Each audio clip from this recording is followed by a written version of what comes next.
Good morning, Karen from Quantum Heart Awakening. Today we're going to do a collective consciousness reading. So I already pulled the spread here just to get us going. So the overall message here is that we are being called to excavate our soul's deepest truth and to develop radical, beautiful, strong boundaries around what the true love of our soul is. What's being pushed into the shadow is this new love. You can't make this stuff up.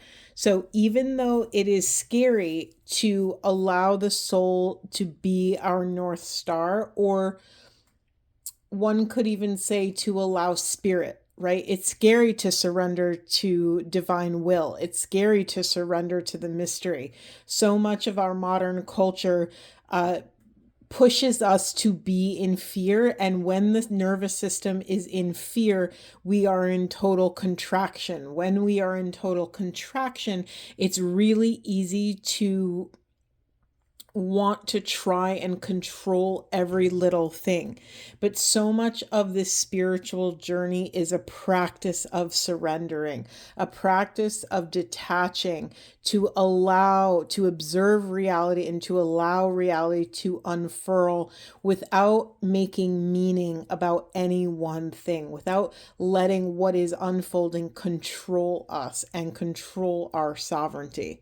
Okay, so the overall message, the container in which collective consciousness is moving in right now, has to do with finding our soul's true love and drawing radical boundaries around that. Okay, let's get into it. Yeah, we're being called as a collective to parent the parts of self that are struggling to have discipline to take those necessary steps towards our deepest dreams. It's really hard to follow your dreams when there's so much turmoil in the collective bubble right now, right? There's a lot of fear, there's a lot of corruption coming to the surface. It's a lot to hold, and it's happening in every industry, in healthcare, in the medical industry, in agriculture, in technology, pharmaceutical, which is kind of sadly part of healthcare, but it's all like one big beast, right? A lot of things are coming to the surface, putting a lot of pressure on people, and it's putting a specific type of pressure. The visual I'm getting is like drawing a line in the sand of what people will and will not tolerate. And that's sort of ignites the kind of rebellious spark of the spirit. It's a very catalytic time right now. And we are being called as individuals, for the collective and for yourselves, to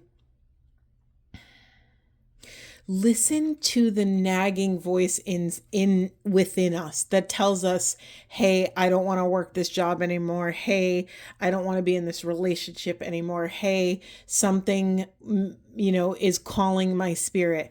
To answer the call of spirit takes a lot of patience, a lot of presence, and a lot of discipline to babysit and manage the fear that might be rising. That's all I'm going to say about that now. I think we're going to circle back to it, but let's keep going.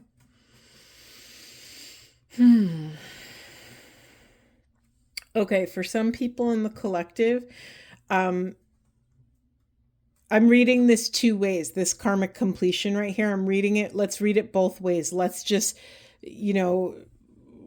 include every narrative possible.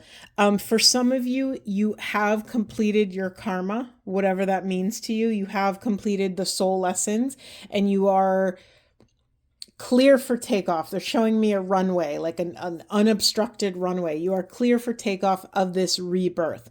For others of you, you're being confronted with these lessons right now.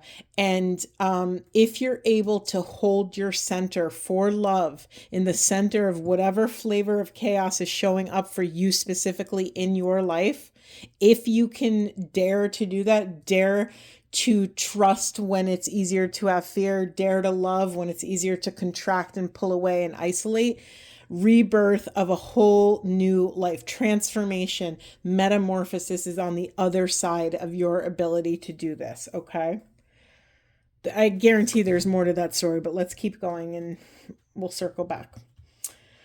Now, this whole column right here feels like a whole epic saga of something, and I have pieces. Let's see. Say more about that, Spirit. Say more. Okay, I'm going to start in the shadow position. Collectively, we are pushing our happy ending into the shadow. What do I mean when I say that? The shadow work is a very, it's a psychology term. Carl Jung talked about shadow and archetypes and all these different things.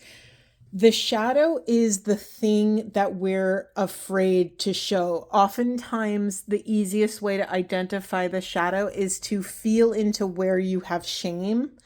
What do you hide from people? What do you hide about yourself? You might even be hiding it from yourself, but a lot of times it's something about us that we try to hide. Okay, so collectively, we might not feel that we are worthy for this happy ending. Maybe collectively, we don't believe in ourselves. We don't feel as if we can get out of this and have a happy ending. It's understandable. We're kind of,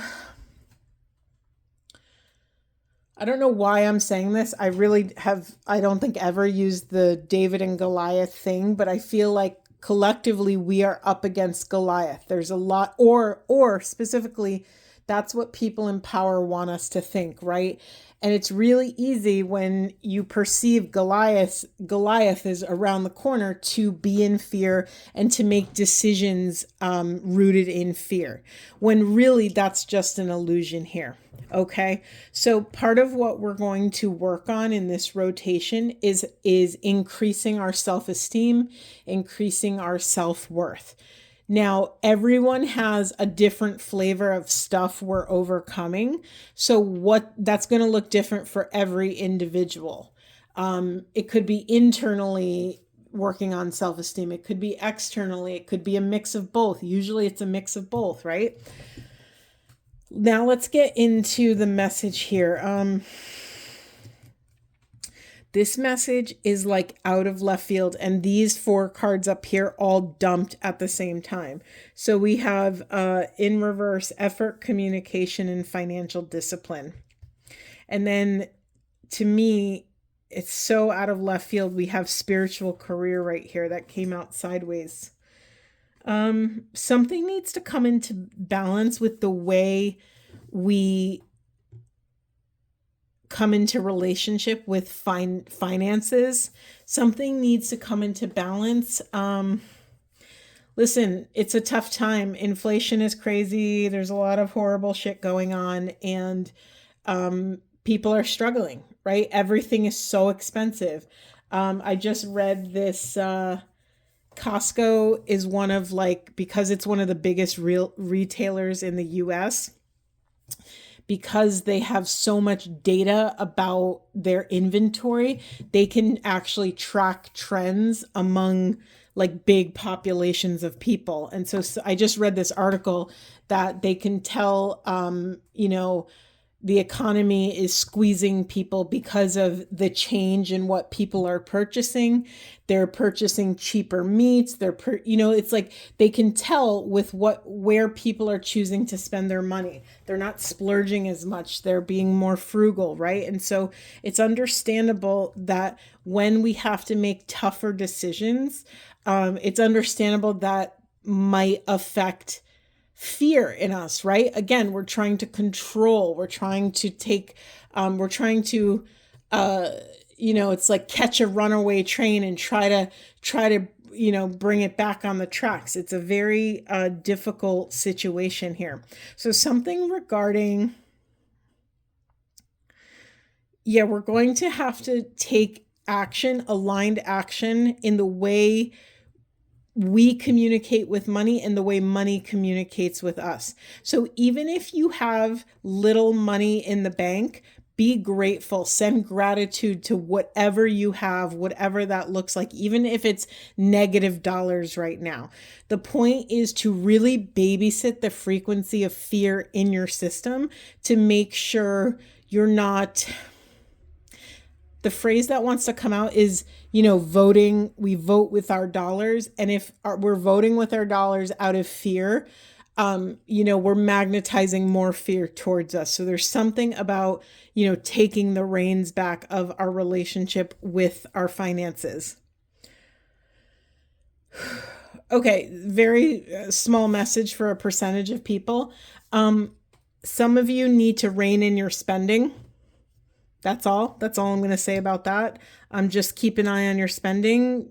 Maybe look at all of your accounts. Maybe look at your budget. Maybe go over like projected bills for the year. I'll never forget one year when I owned a home. I sold it a few years back, but I owned a home, and I was traveling out of the country for like quite a long time, like a month.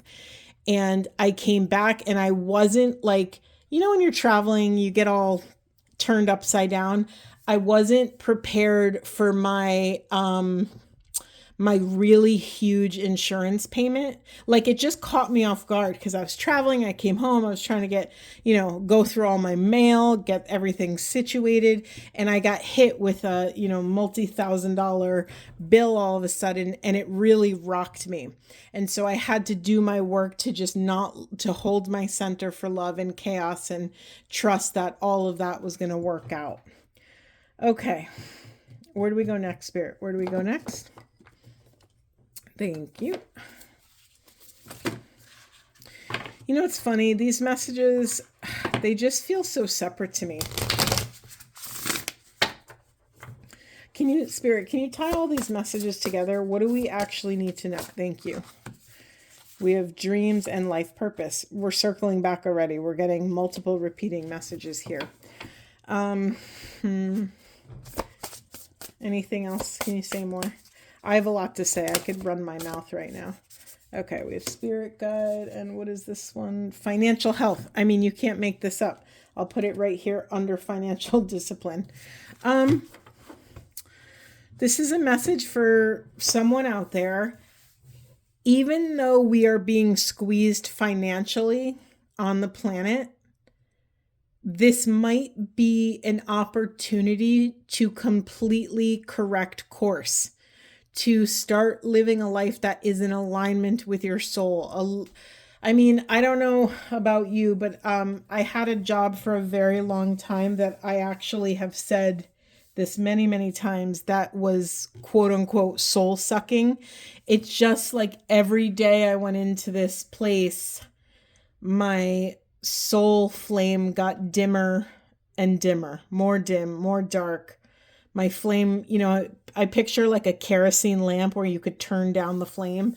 That's how it felt. And I had to take action. And I left that job however many years ago. But it's been a harder journey, but I don't have to negotiate my spirit every day. So there's something here in our collective that even though we're having we're being confronted with something very difficult, we are being challenged to look for the opportunity in it. I just realized we have 2 cards of dreams, 2 cards of financial health and wellness, many cards of life purpose and soul alignment. We have 2 cards of spiritual guides and spiritual career, which is, to me, when I get the spiritual career, I mean, maybe some of you are meant to have a spiritual career in any, I don't know, there's so many modalities in whatever modality that is. But for me, it's like, what is the career of your spirit? Meaning, what does your spirit go to work and do every day? How does spirit show up in your life? And how does it help you navigate day-to-day decisions? Okay, because we're getting repeating messages, Spirit, is there anything we're missing here?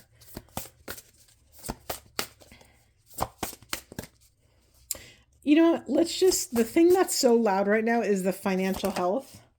Good luck. Do we ask the shadow? Sure. What's blocking financial health? What's blocking financial health? What is the block? What is the solution to the block? Trust. You can't make this up.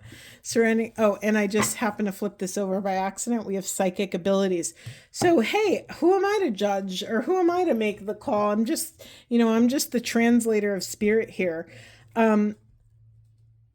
We are being called to surrender to divine will, surrender to love, surrender to the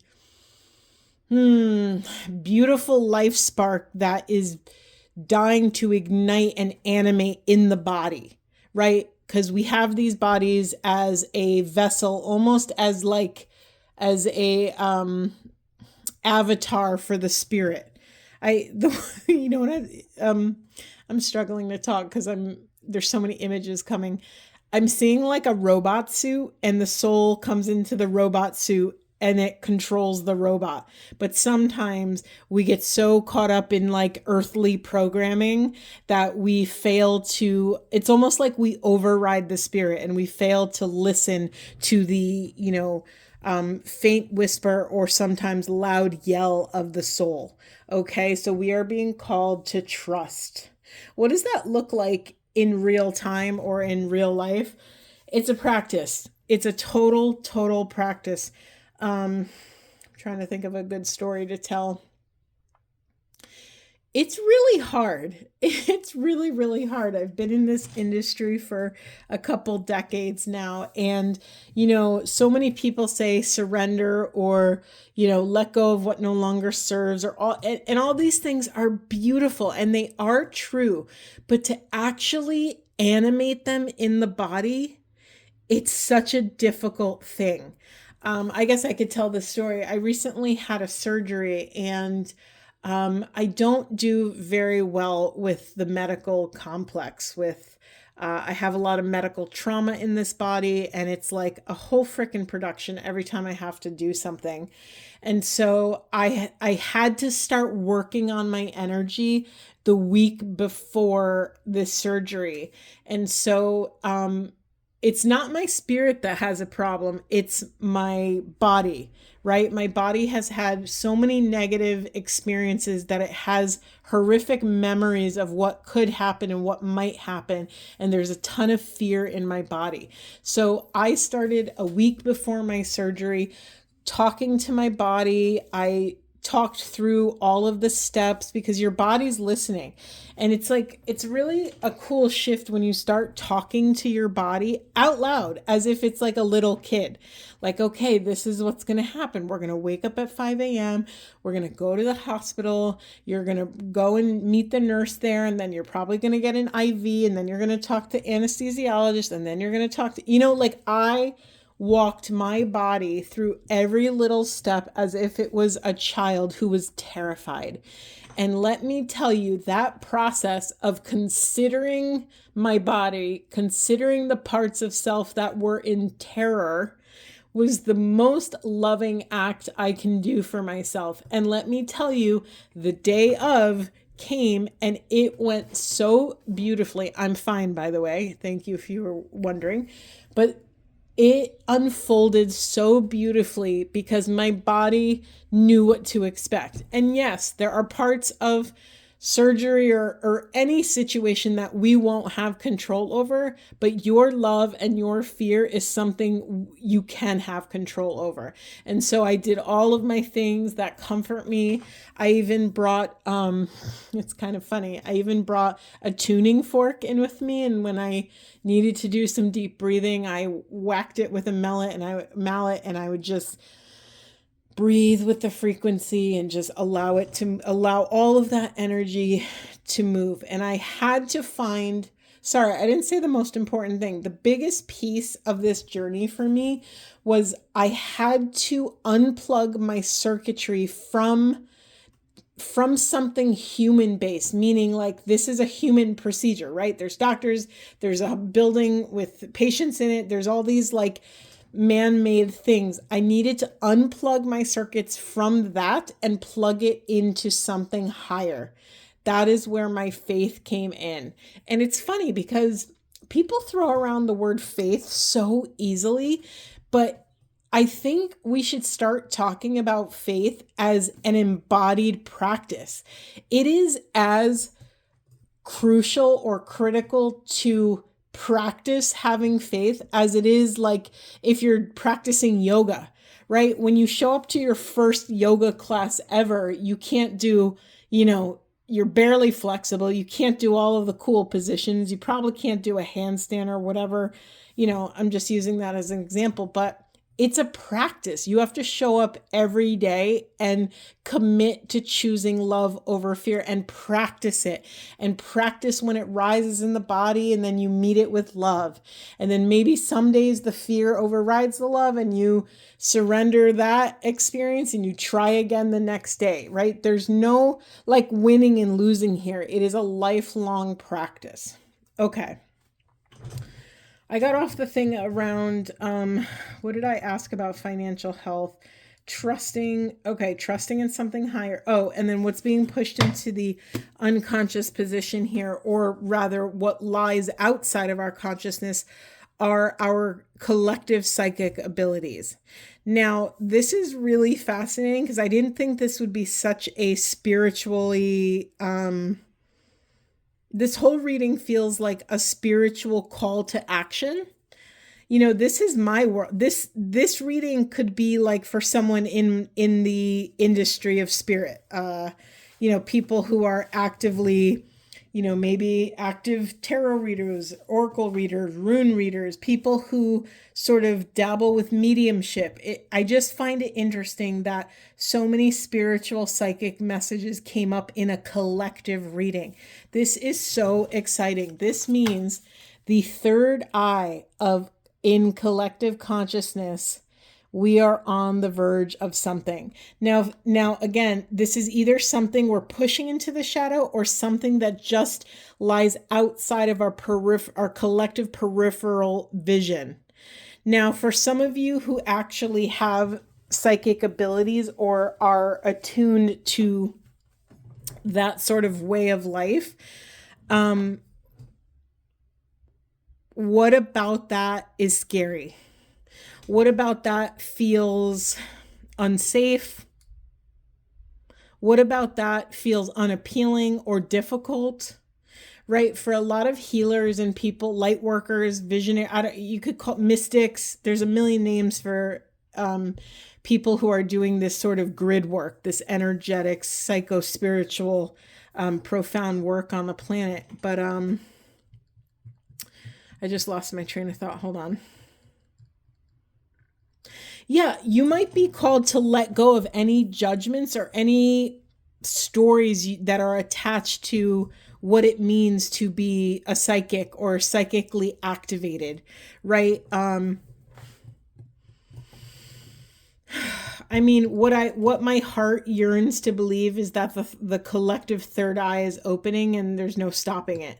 That's what's really exciting about this message. I wouldn't dare to, proclaim that, but it is pretty cool. I'm going to get a little question reading really quick. Can you say more about our collective psychic abilities? Can you say more about that? Thank you so much, Spirit. Can you say more about that? What do we need to know? What do we need to know? Thank you so much. Anything else? Let's get them all out before...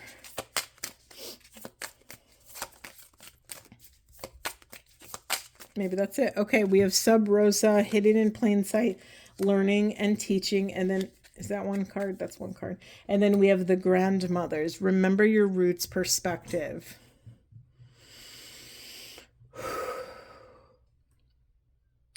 Remember where we started this reading. Collectively, we are being asked to excavate the true love of the soul and draw strong, radical boundaries around whatever that soul purpose, soul delight, soul juiciness is. Remember your roots and ground yourself in this new perspective of allowing the soul to lead your life. Sorry, I'm getting... Okay, for another wave of you, you are being called, you will be the new teachers in this next wave. I mean, people call it New Earth, people call it, the age of Aquarius, people call it all these different archetypal labels to say this like mass awakening where we have a whole planet full of people who are living in harmony with self, with spirit, with nature, right? We're living in harmony, in oneness. We're honoring that no one is below or above us, that we are all equal, right? Many of you know I am a oneness initiate. So much of my viewpoint starts from oneness and then works its way back in, right? Oneness is a very big, expansive idea, right? We are all one. We breathe as one. We are all connected by this like grid of unconditional love and infinite oneness. And when we sort of kind of, the way I'm like they're showing it is a big funnel, and the more we go down into the human body, the more separation we tend to feel, right? You could look at it also.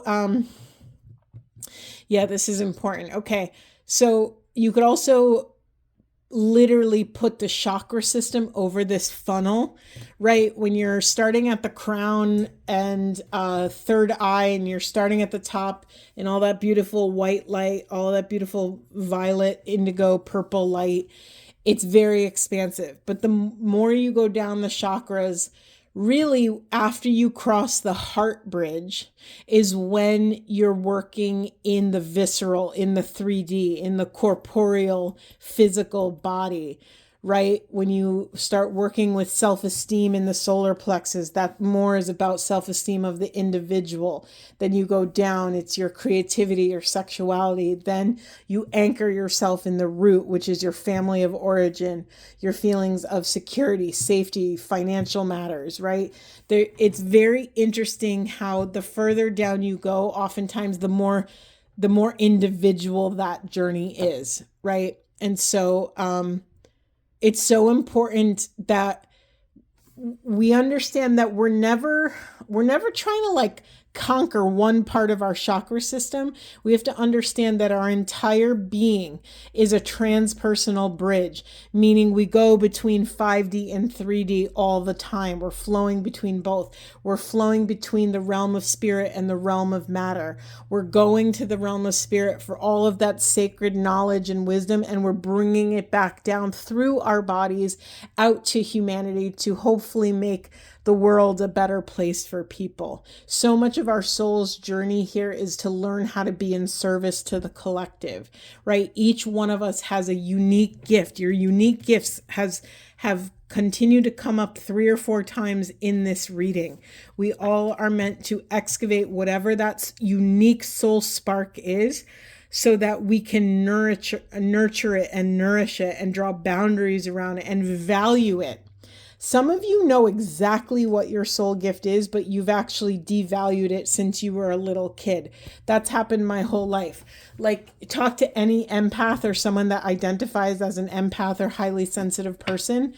We started out with these profound gifts, but society labeled us or criticized us oversensitive, or fill in the blank of whatever critical thing, because how we were, I'll speak for myself, how I was as a kid did not fit into conventional life. I was so deeply undervalued in what my gifts were, because I was struggled to be like in my body in a 3D life as a kid. So I might have struggled in math class, but I was like, I could read people's energies and tell you what was wrong with them in 5th grade, right? But I'm getting tutors and I'm put in the dumb math class. Sorry, I just had to say that because that's how it felt as a kid. I felt like, oh, great, I'm in the slow math class, even though it just was hard for me to be present in my body because all this other stuff was in my awareness. So of course I am struggling to learn, I don't know what it was, fractions or who knows, algebra, whatever the heck it was. Of course I'm struggling to learn that when I'm reading people's auras and I'm like so distracted by all this other weird information. So that was my soul gift. I don't know what your soul gifts are. I'm still like, my soul gifts change every year. Every year there's another dimension. When I started doing oracle readings, I realized more than this channel was me building a channel. It was more this This channel was an outlet for me to flex my intuition in a live real time platform that would be witnessed. And it helped me sort of value the information that was coming through in real time. It just created like a training ground for me to work out this part of my gift. And now I'm very comfortable with this, and I get to move on to, okay, now that I have this gift, I'm comfortable with it. What do I do with it? What are the different ways I get to help people with this gift? So that's what we're being called to do on a collective level. Is there anything else, Spirit? Is there anywhere else we want to go? Thank you. I'm just going to pull a random card. I don't know why. No, we're going to shuffle. Hold on. Ooh. We have the Divine Matrix, interconnectedness, synchronicity, and God incidences. I love that. It says God incidences. Yeah, another nod to divine timing, divine intervention, divine spirit guiding us, calling us. How many times, like, one of my spiritual mentors always tells us to bring God down to ground level, to understand that nothing about God is extraordinary. Everything about God is ordinary. And by taking God off of the pedestal, you'll start to actually feel worthy that God can move through your life. And when you finally start to accept that you are deeply unconditionally loved, that you are an active member of this grid of unconditional love and infinite oneness, you'll actually start seeing how the universe loves you, right? I love synchronicities. Like, it's so wild how obvious it can be. I always invite people to start developing a language with Spirit. I mean, talk to Spirit and say, hey, Spirit, like, let's develop a language. Let's develop a language of symbols or songs or situations that continue to show up. Maybe your relationship with the divine is that you always see a gray feather on the sidewalk every time you are meant to, I don't know, change directions in your life. Or maybe it's you see a blue jay or a blue umbrella, or I don't know. It's up to you. Whatever that thing is for you that would help you ground in something higher than yourself, follow that. Do that, whatever that is. Anything else, Spirit? Thank you. We have sacred inner space, sacral chakra, tenderness, and sensuality. Also, your creativity. Sorry, I'm just feeling that. This almost looks like I don't know if you could see it because it's such a bright card. It almost looks like a lotus flower, which is the symbol of enlightenment, the symbol of illumination. I don't know why I'm being called to share this quote with you, but there's this Teresa of Avila quote that says, to be illuminated is to dismantle your environment so that you can contain more God, so that you can contain more truth, so that you can contain more light. And so for some of you, I'm wondering if something in your life has to be dismantled. For me, about 5 or 6 years ago, I took this quote literally. I was on a mountain at a retreat in Arizona, and I got this direct hit to blow up my whole life. So I dismantled everything. I put my house on the market. I got rid of most of my belongings. I quit my job, and I never looked back. Like, that was it for me. There's something that needs to be dismantled so that you can simplify your life, clear out the clutter, clear out the distractions so that you can hear the divine, so that you can hear your own bodies trying to communicate with you, trying to get you to access your intuition and wise discernment. Okay.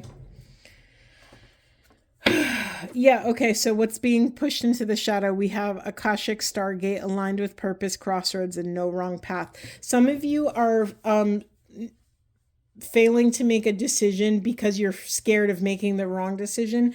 Just know in your heart that any path, all roads will lead to Rome. It's that kind of vibe. Like, all roads you take are going to lead you to your soul purpose. It doesn't really matter. yes, we want to make choices that are in alignment with spirit, but that's a learning process, right? We can't all make the perfect decision every single time, especially if we're just starting out, especially if we're just starting to dismantle our old way of being, thinking, and feeling, right? So just understand, okay, I want to say stop being so precious with these choices. Like, just make a choice. Just make a choice. See how it feels. If it feels good, great. Continue on that path. If it doesn't feel good or it feels weird or not quite right, you get to make a new choice. Remember, you always get to make a new choice. You always have another opportunity to try again, to try. And what are we trying? We're trying to listen to our intuition, to listen to our full body psycho spiritual sensorial system. I don't know why I just made that up, but to listen with all of who you are and what you are, right? It's not just about like, sometimes spirit is screaming at me and yet my human is still in fear, and I'm like, I know what you're saying to me, but I'm still going to choose this like safe choice. And then it's funny because then the opportunity comes around again. It's like, are you going to make the same choice again, Karen? Or are you going to dare to follow spirit, dare to surrender to the unknown, dare to make love to the mystery, dare to hold my center for love in that type of fear-based chaos? That was a mouthful. Okay, I think we're going to close. Let's see, anything else? Let's get one of these. I love these cards. I think they're Into the Woods cards. They're really cute. All right, Spirit, what would you like? How would you like to wrap up? What do we need to know? What would you like to leave us with for the highest and best good of self on the planet? Thank you so much. Look, trust came out on trust. The robin trusts her wings, not the branch she sits on. Perfect. That's it. That's it. We need to build our inner sovereignty so that we will not lose our power no matter what happens around us. This is a perfect way to bookend this collective consciousness reading. Okay, everyone, I hope this was supportive. It's been a while. Thank you for your patience, and I will see you in the next one.